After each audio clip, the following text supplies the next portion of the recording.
배경이 되면 안 보이나 봐요. 제일 넓게 차지하는데. 그러니까 우리가 이렇게 여기가 극장이잖아요. 근데 이제 보면 사람들은 보이는데 극장이 안 보일 수가 있어요. 마치 그런 것처럼 이거는 명확하게 이 그 동아시아 반일 무장전선의 이 사람들이 타격을 가하고 책임을 묻고자 했던 것들이 기업이고 그 식민지 문제에서 일본 기업에 대해서 문제를 제기한 것이고 무엇보다 거기에서도 또 식민지 노동자들에 대해서 문제를 제기하고 있었던 건데 그리고 무엇보다 더더욱 중요한 거는 여기 대지엄리부대 대지엄리부대 얘기했던 분인가? 저기가 그랬구나. 제일 앞에 그 늑대에 그분도 다이도지 마사시 씨도 도쿄에 있다가 가마가사키 1년 있었다는 얘기가 잠깐 있었던 것 같아요. 여기 폭탄을 터뜨리기 전에. 그리고 이제 전갈부대 말씀하신 거는 아주 여기 정말 투쟁 결합했던 활동가들이고 그런 점에서 보면 이 문제는 우리가 한 번도 이제 식민지라든지 이런 제국주의 문제를 제기할 때 민간 기업의 책임을 묻지 않았었는데 이제 그런 점에서 가장 그거를 지금도 이제 우리 한국 사회 지금 일본과 한국 사회 가장 큰 문제잖아요.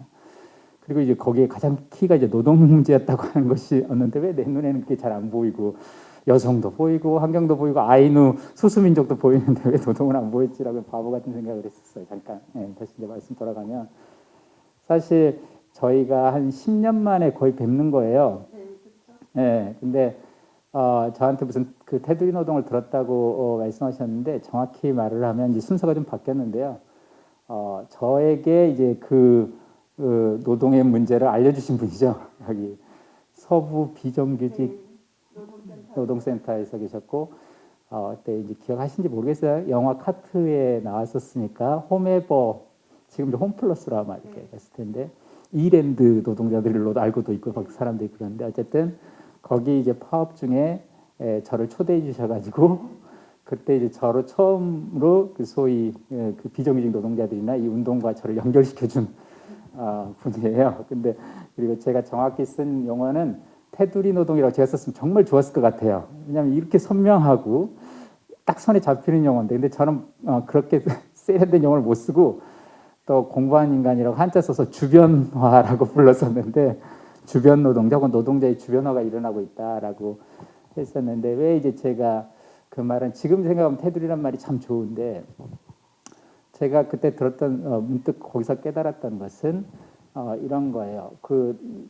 비정규직 노동자들이 이제 그때는 특히 더 그랬는데 자본주의에서 보면 모두가 다 이제 대체로 대부분의 사람들은 노동력을 판매해야만 먹고 살 수가 있고 생존이 해결되죠. 근데 이제 거기에도 조금 부류가 다양하게 나누어지는데 고용 관계가 안정적인 사람들, 크게 봐서 자본 관계 안에 내부에 있다고 느껴지는 사람들이 있고 또 그런데 그렇지 못하고 아예 이제 물론 밖에 있다고 간주되는 사람도 있을 겁니다. 저 같은 백수는 약간 그럴지도 모르겠어요. 근데 어쨌든 그것도 확실치는 않지만 그런데 안에 있다고 보기에는 고용이 불안정하거나 아니면 미취업 상태거나 실업 상태에 있어서 고용관계 안에는 있는 것 같지는 않고 즉 임금관계를 맺고 있지는 않고 그러나 자본관계 밖에 있다고 말하기에는 그 운명이 자본관계에 매달려 있는 사람들 항상 인력시장에 나와서 일거리 있나를 살펴봐야 되고 뿐만 아니라 자본 축적 상황이 어떻게 떠나서 가장 민감하게 타격을 입는 그렇기 때문에 그 운명이 자본관계에 달려있는 그러니까 자본관계에서 보호는 받지 못하되 자본관계의 폭력성 그대로 노출되어 있는 그러니까 안에 있다고 말할 수는 없는데 밖에 있다고도 말할 수 없는 거기가 어디지라고 하니까 안과 밖이 만나는 곳 주변인 것 같다. 그리고 이제 선생님 테두리라고 말씀하셨는데 문득 그런 생각이 이제 든 거죠. 사물을 그릴 때 그 사물이 뭔지를 그릴 때 제가 어렸을 때부터 했던 건 테두리를 그리는 거였구나. 그러니까 책상이 어떻게 생겼는지 친구한테 보여줄 때는 책상 테두리를 먼저 그려서 보여줬고 집이 어떻게 생겼는지 보면 집 테두리를 그려줬고 그리고 이제 국가가 뭔지 주권이 뭔지를 말하려고 할 때는 서울이나 청와대가 아니라 국경을 보는 것이 국경을 그리는 것이 그 영토를 보여주는 방법이다라는 생각이 문득 들면서 이 우리가 이해한 그 주변이라고 어찌 보면 많은 사람들이 정규직 노동조합 핵심 노동자, 중심 노동자들 많이 주목하지만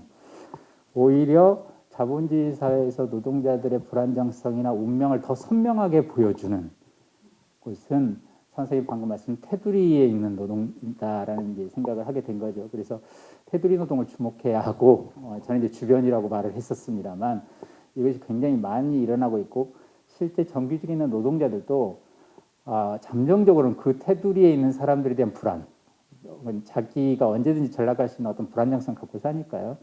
그 노동이 굉장히 의미가 중요하게 되고 실제로 자본주의에서도 뭐 많이들 아시겠지만 거기 사는 사람들이 굉장히 불안하기 때문에 또 주변으로 내몰리니까 더 악착같이 붙잡는 그게 있죠. 더 필사적으로 살아야 되니까.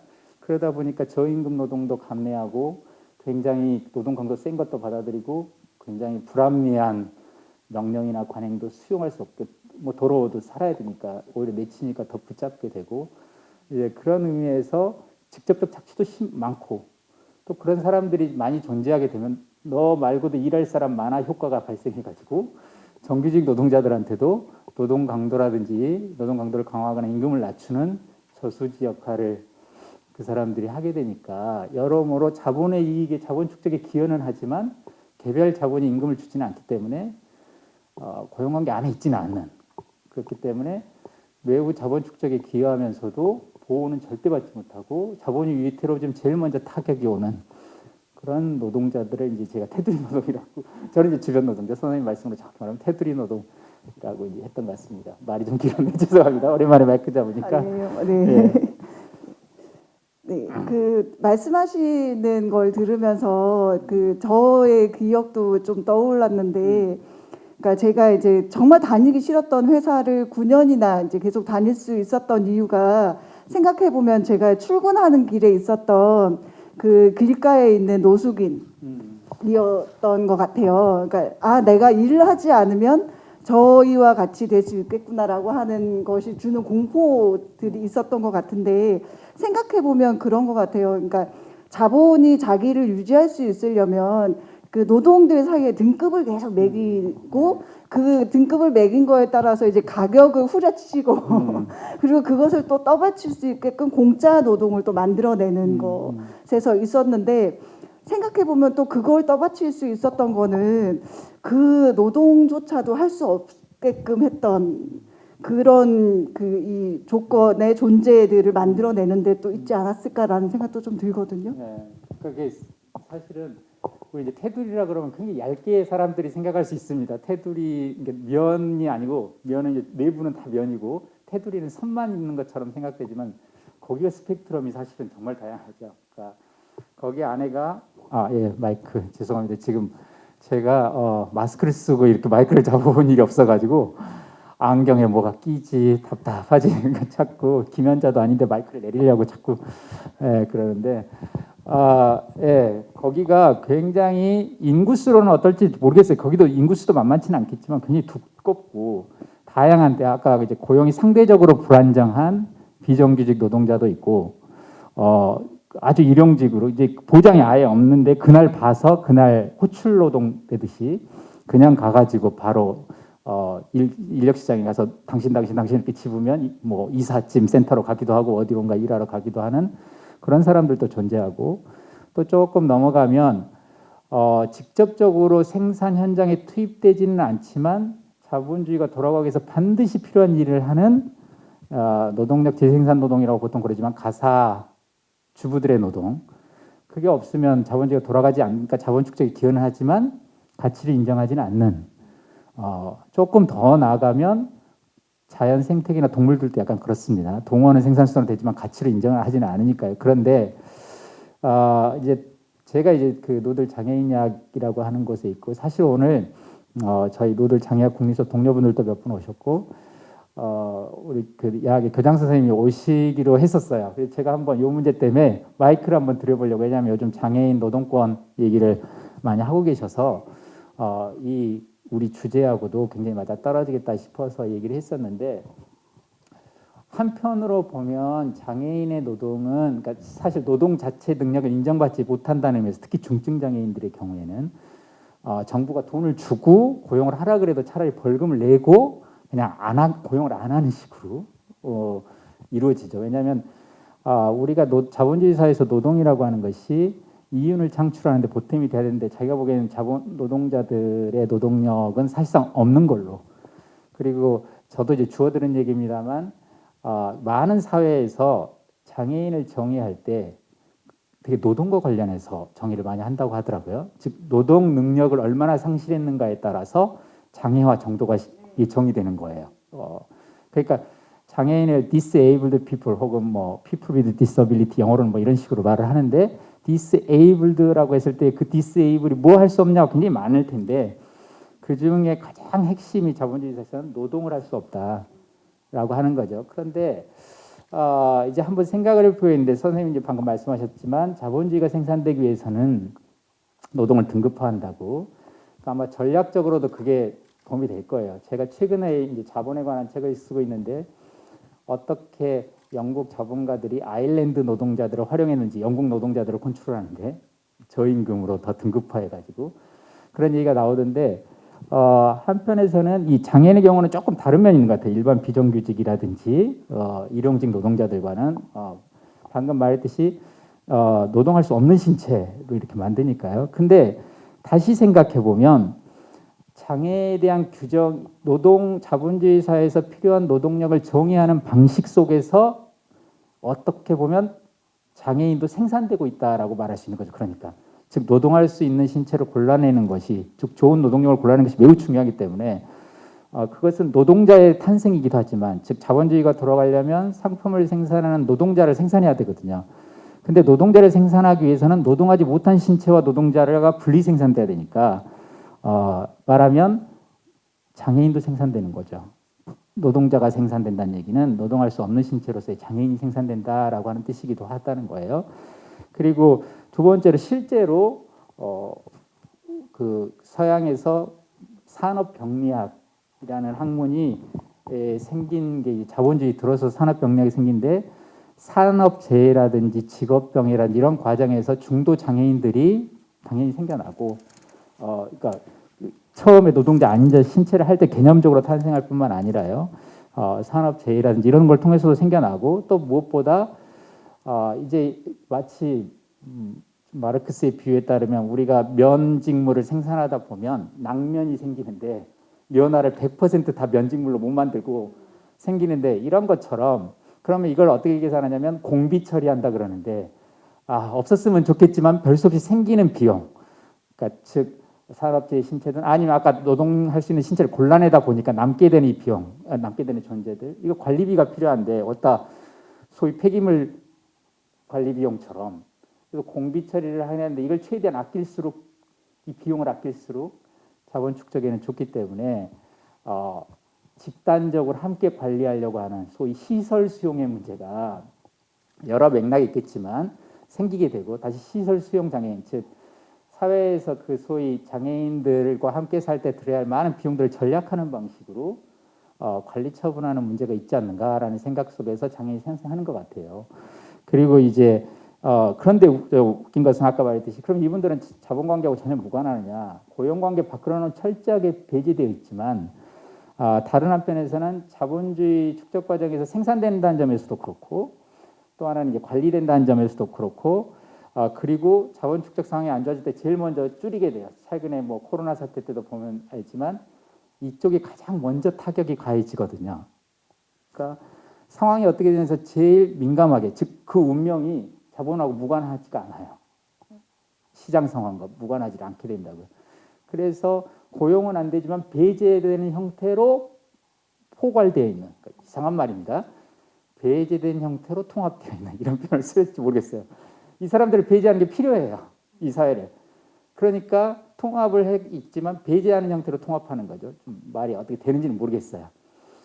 그런 방식으로 이제 스펙트럼의 한 축이죠. 근데 이제 이게 그렇기 때문에 아마 이제 우리가 나중에 대안 얘기할 때도 생각을 해보겠지만 저한테는 이런 생각이 있어요.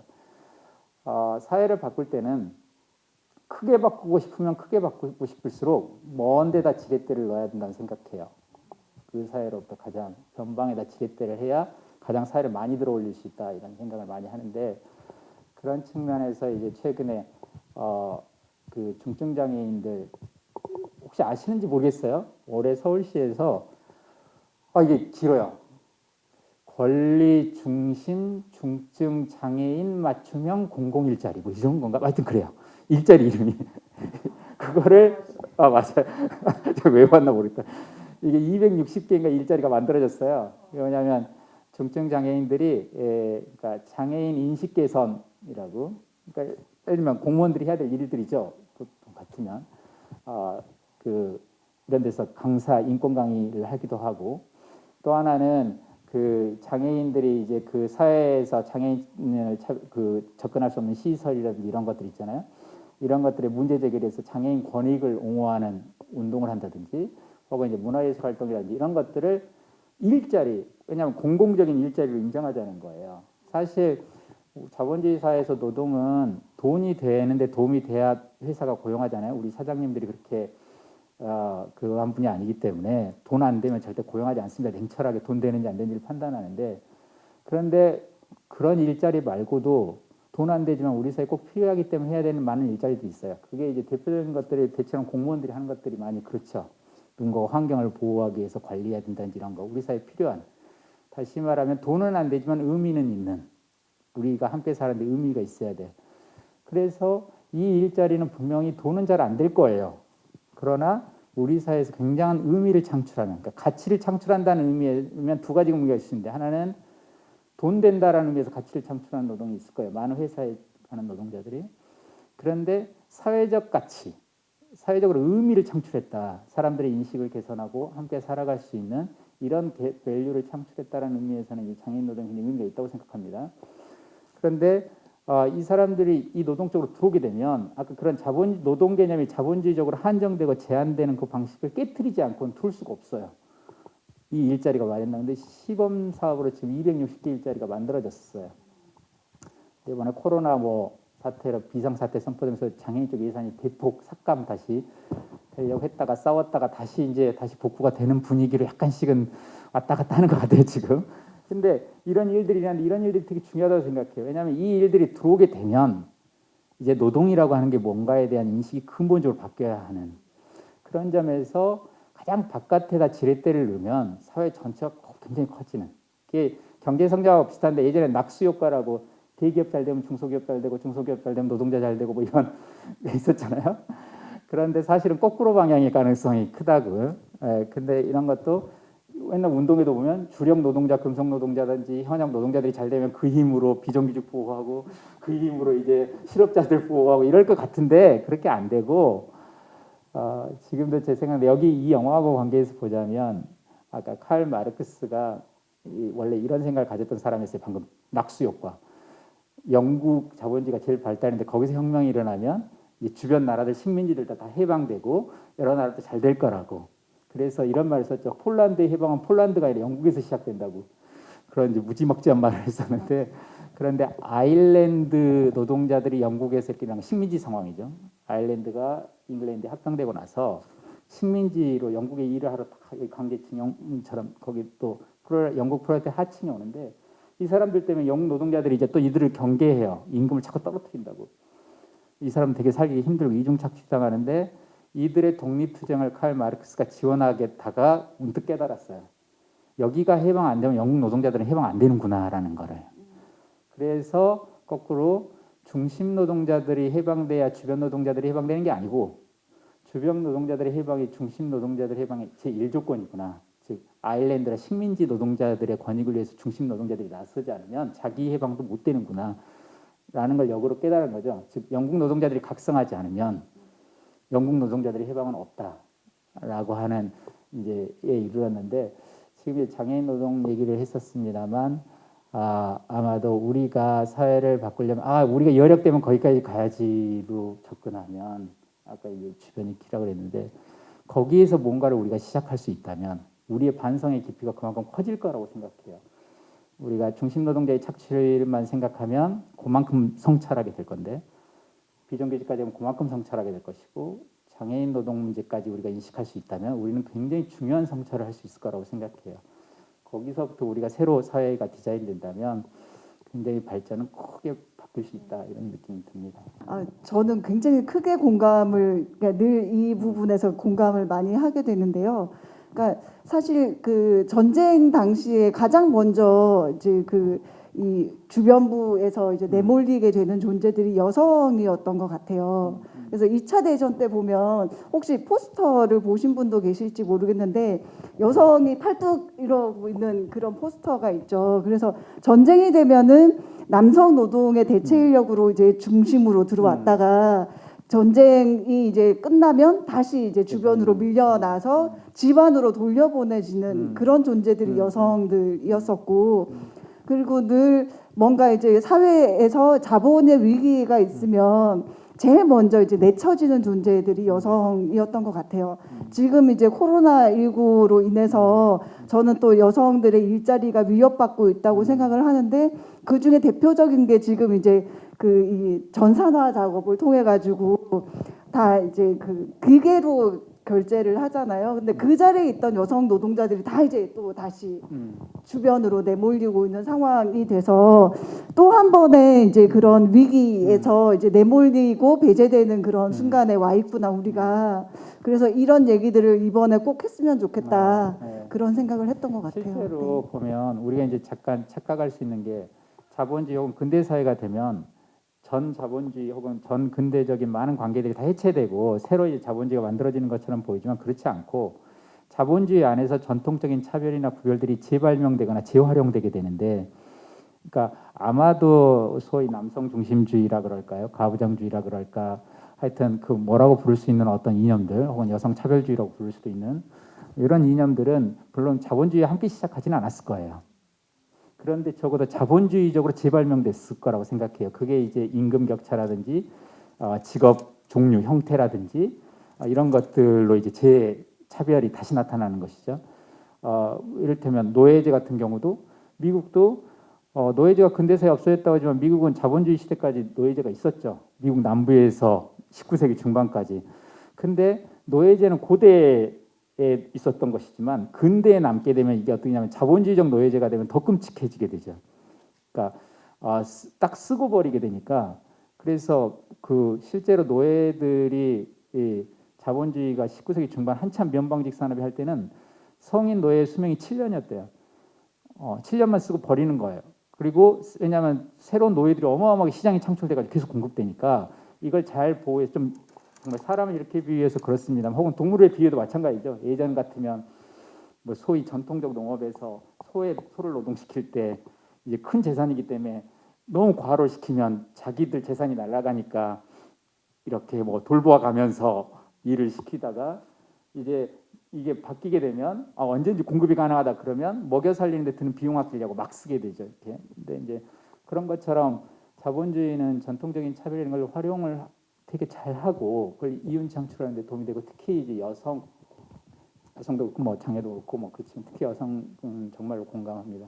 이런 문제들이. 그리고 식민지 마찬가지고, 식민주의를 자본주의가 활용하는 여러 가지 방식은 물론 한편에서는 원료를 싸게 들여오는 방식이고 판매 시장을 개척하로 활용하는 방법도 있지만, 매우 중요한 것은 저렴한 노동력, 그것도 위계를 둔 노동력을 어마어마하게 확보할 수 있다. 그런데 이때 이제 인종주의나 민족주의나 이런 걸 활용하는 것 같아요. 그래서 그렇게 해서 이제 그 이윤 축적을 한다 그럴까요? 위기가 닥치면 언제든지 저수지처럼 물 갖다 쓰고 또 과잉되면 내 뱉고 이렇게 하는 것 같습니다. 네.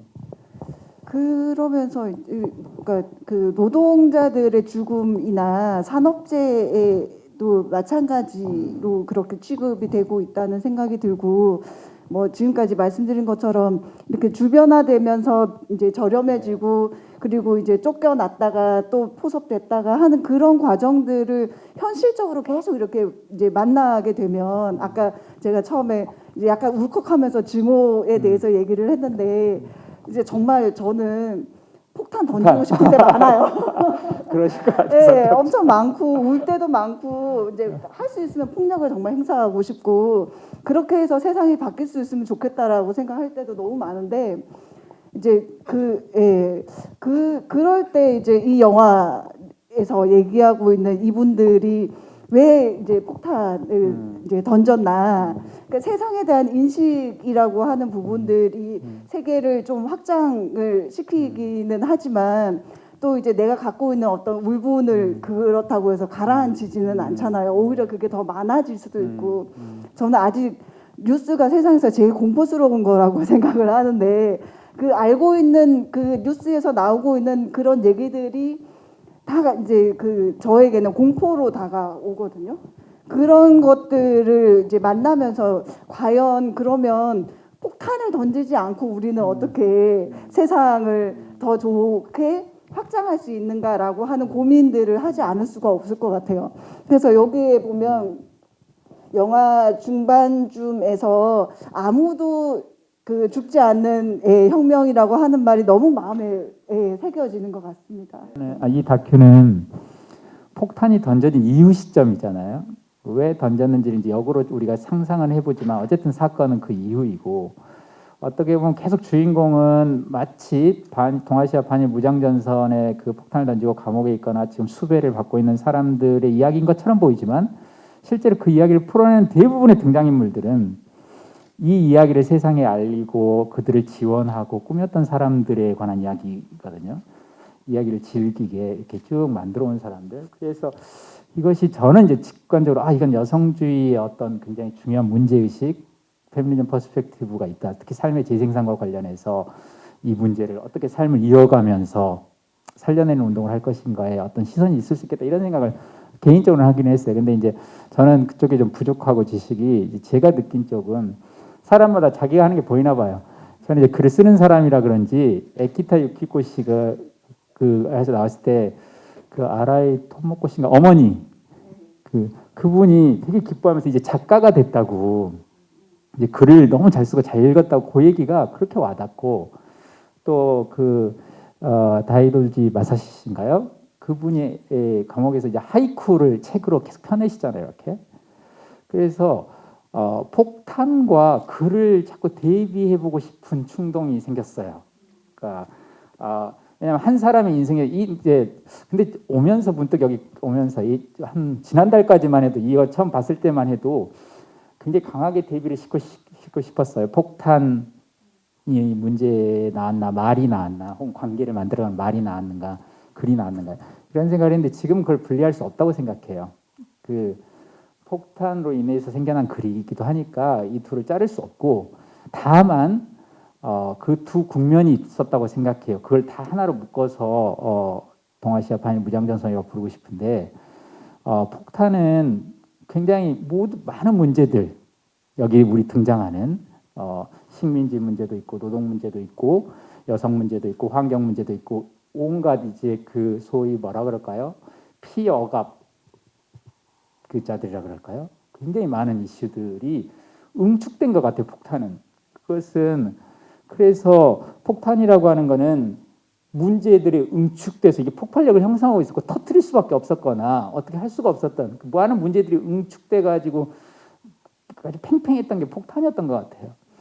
반대로 이제 말은 혹은 글은 풀어내는 것이고, 그런 점에서 폭탄이라는 것이 굉장히 강력한 충격과 관계된다면, 말이나 글은 질긴 것, 되게 그 한 번의 응집력은 없지만 이게 이 폭탄에 있는 사연들이 뭐가 있는지를 계속 풀어내야 되는 것들인 것 같아요. 오랜 시간에 걸쳐서 자기가 했던 일을 돌아보면서 글을 써내는 것, 시를 계속 써내고 이 의미를 계속 마치 소 같은 반추동물처럼 해석하고 써내고, 그래서 한편에서는 폭탄이 있었고 문제를 응축했던, 그리고 어마어마한 충격을 가했던 폭탄이 있었고, 또 한편에서는 이 말을 질기게 계속 풀어냈던, 그래서 직접적으로는 에키타 유키코 씨가 이제 글을 쓰게 된 것이, 그리고 마사시 씨도 다이도지 마사시 씨도 하이쿠 시를 써내기 시작했고, 어떻게 보면 그 지원단도 작가이거나 최소한 출판자이거나 아니면 독자이었던 것 같아요. 이 글을 풀어내고 전달하고 퍼뜨렸던 사람들, 이 의미를 계속 읽어내려고 했던 사람들, 매우 즐기게 그 둘이 이제 맞물렸던 일이 아닌가 싶고, 이 후자의 측면, 이제 저는 이제 선생님의 말을 그렇게 이해하는데요. 그런 거 보면 말을 관계를 만들고 아무도 죽지 않는이라고 말했을 때, 이것도 이 파편들을 아우르면서 계속 무슨 덩굴식물처럼 이걸 감싸면서 뾰족한 부분들을 좀 감싸가면서 계속 퍼뜨려가고 문제를 엮어가는 게 아니었나. 곰곰이 보면 처음에 이 다큐가 가마가사키에서 시작해가지고 굉장히 여러 곳으로 연결이 됐거든요. 여러 문제로. 그래서 그리고 이 동아시아 반일 무장전선의 사람들의 단 경로가 독특해요. 홋카이 그 마사시시 같은 경 가이도지 마사시시 같은 경우는 홋카이도 아이누 마을에서부터 시작해서 도쿄를 거쳐서 가마가사키를 거쳐서 다시 도쿄로 갔고, 사이토 카진과 데이지 염리부대 그분은 한국을 왔어요. 조선을 왔다가 이렇게 돌아갔고 저기도 마찬가지고요. 유리쿠시도 마찬가지고. 저는 이런 생각이 문득 드는 거예요. 나는 처음에 가마가사키에 반일 동아시아 무장전선으로 들어가는 입구가 있었네라고. 그러니까 그 감독님이 그 입구를 찾은 거죠. 엉뚱하게. 거기가 아닌 줄 알았는데 무슨 이상한 나라 앨리스처럼 그 구멍으로 이제 빠져든 거예요. 그래서 반일 동아시아 무장전선으로 들어간 셈인데, 근데 지금 생각해 보면 반일 동아시아 무장전선은 단체나 조직이나 어떤 씬이 아니었던 것 같아요. 거기 가면 만나는 게 아니고 이 통로가 아니었나 싶기도 해요. 그러니까 길. 반일 동아시아 무장전선을 통하면 이 노동 문제가 갑자기 소수민족 문제, 식민지인과 연결돼 있고, 그 문제가 환경 원자력 발전소하고 연결돼 있고, 이게 베트남과 연결돼 있고, 그리고 그 지역도 굴이 이상하게 연결돼 가지고 일본에만 있는 것 같지만 다시 이제 징용 노동자 얘기가 나오면 한국으로 연결되어 있고 중국으로 연결되어 있고, 베트남 연결을 하면 이제 최근에 여기 계신 몇몇 선생님 활동하고 계시지만 그 베트남전의 올바른 문제 해결, 정의로운 문제 해결을 위한 시민 네트워크인가 운동 네트워크, 제가 정확한 이름 생각 안 납니다만, 여기도 왜냐하면 이 지원단 활동을 하고 이 했던 분들이 베트남전 반전 운동 했거나 아니면 평화 운동 하셨던 분들이잖아요. 반일 동아시아 무장전선에 나섰던 사람들은 본인들이 이렇게 왔다 갔다 했던 사람들이고, 여기 있다가 아이누 문제를 갔다가 조선 문제로 갔다가 가마가사키 노동으로 온 거니까, 그렇게 따지면 반일 동아시아 무장전선은 어떤 조직이나 단체가 아니라 통로에 관한 이름이었고, 우리가 평소에는 고립되어 있다고 생각했던, 억압되어 있다고 생각했던 많은 문제들이 기묘하게 엮여 있다라고 하는 것이고, 그 엮여 있는 길 구멍의 이름이랄까, 통로의 이름이었던 것이고, 역으로 다시 그렇게 생각을 해 본다면 문제를 어떻게 아무도 죽이지 않는 혁명이란 도대체 뭐였던가라고 한다면, 그 폭탄을 응축됐었지만 다시 글로 풀어지고 있고 의미로 풀어지고 있고 하고 있는 그 통로들, 쭉 네트워크들이 아니었을까. 그리고 그걸 어디까지 확장할 수 있는가. 그리고 거기에는 이제 우리 자신들도 연루되어 있을 텐데, 우리도 자유롭지 않을 텐데, 거기까지 확인하는 것. 그래서 저는 이런 막 만화 같은 상상을 해봅니다. 자본관계가 있고 제국주의가 있는데, 이런 것들을 어느새 이 덩굴식물들이 꽉꽉 자라가지고 꼼짝 못하게 여기서 좀 자라고 저기서 자랐던 이 덩굴식물들이 마구마구 자라서 어느샌가 보니까 별게 아닌 것들인 줄 알았는데, 이 말들이 자라나가지고 그것들을 꼼짝달싹 못하게 만드는 어떤 것, 그리고 그것들을 감싸고 뭔가 뭐 꽃이 피어나든지 좀 로맨틱하게 말하자면 뭔가가 있지 않을까라는 생각을 해요. 그리고 그것이 아무도 죽지 않는 어떤 혁명의 이미지가 아닐까, 이런 생각을 합니다. 사실 글뿐만 아니라 저는 아이누 그때 그 마지막 할 때 무당이 이렇게 주술하고 향 피우고, 뭔가 저한테는 이게 뭔가 푸는 의식처럼 보였어요. 뭐가 이게 박해받고 억압받았던 어떤 사람들이 폭발하지 않고 이것들이 어떻게 연결을 하고 좀 풀어주고 이렇게 서로 연결하고 회원이라고 하나요? 묶인 것들을, 이런 식의 느낌을 개인적으로 받았는데, 그래서 글의 느낌을 받았어요. 그 저기에서도. 네. 그런 게 가능할까? 이제 저는 글 쓰는 사람이라 그런 걸 봤지만 못마땅하신 분도 있을 거예요. 글 뭐라고.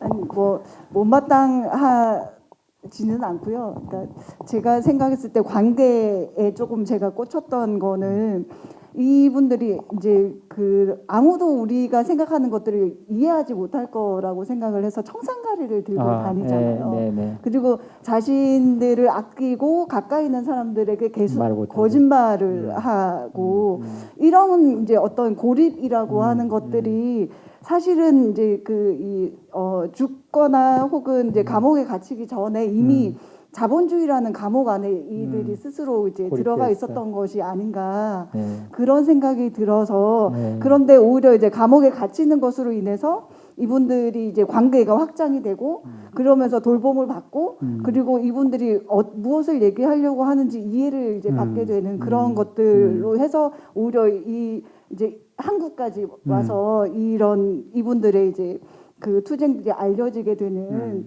그런 계기로 좀 연결이 돼서 생각이 들었던 네. 것 같아요. 아마 네. 그러니까 이제 폭탄보다 더한 쪽에 청산가리가 있었던 것 같긴 해요. 그거는 이제 관계에 대한 불신, 말에 대한 불신. 누가 해도 이 말로 뭘 할 수 있을까?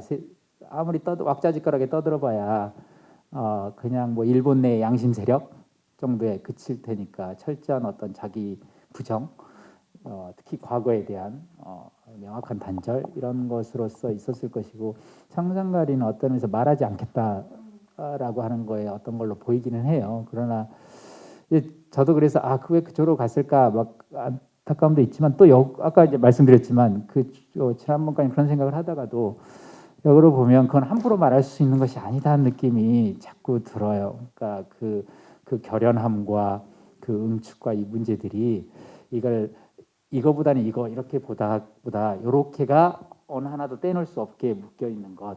그래서 이제 선생님 말씀하신 것처럼 고립되어 있는 면도 있었고 응축되어 있는 면도 있었는데 그것들이 그걸로 끝날 뻔했는데 저는 그 지원단 사람들을 되게 그러니까 강력한 만큼이나 즐기고 좀 부드럽게 잘 관리하고 이런 것들이 되게 중요한데 운동에서 이 지원단 분들이 이 두 번째 동아시아 반일 무장전선에는 무장하지 않은 무장전선, 그러니까 어찌 보면 무장을 해체시키는 무장전선이라 그럴까? 정신무장. 그런가? 정신 무장을 위한 무장전선. 근데 그분들의 힘이 그 폭발력을 여기까지 가져온 거죠. 거기선 도쿄에서 터지고 말았고 심지어 도쿄에서도 그 폭발력도 고립됐는지 모르죠. 언론이나 매스미디어가 완전히 뭐 미친 놈들 취급을 했으니까. 그러나 그 폭발력을 계속 일궈서 여기까지 지금 이 서울 한복판까지 갖고 온 거는 이 지원단들 덕분이 아닌가 이런 생각을 합니다. 저는 교사이다 보니 이 영화를 보면서 영화에 대한 무거운 책임의식 같은 것이 느껴집니다. 영화에서 꽃을 가꾸며 누군가를 기다리고 환대하는 모습을 보면서 거기서 많은 희망을 봅니다. 요즘 강주룡에 관한 소설을 읽고 있는데요. 나와 다른 세상에서 살았던 혹은 살고 있는 이들의 삶에 공감하며 응원하는 이런 영화나 문학, 독서, 토론이 계속 필요하다는 생각을 하게 되네요. 그러면 마치도록 인사드릴까요? 할까요? 네, 네, 고맙습니다. 감사합니다. 네.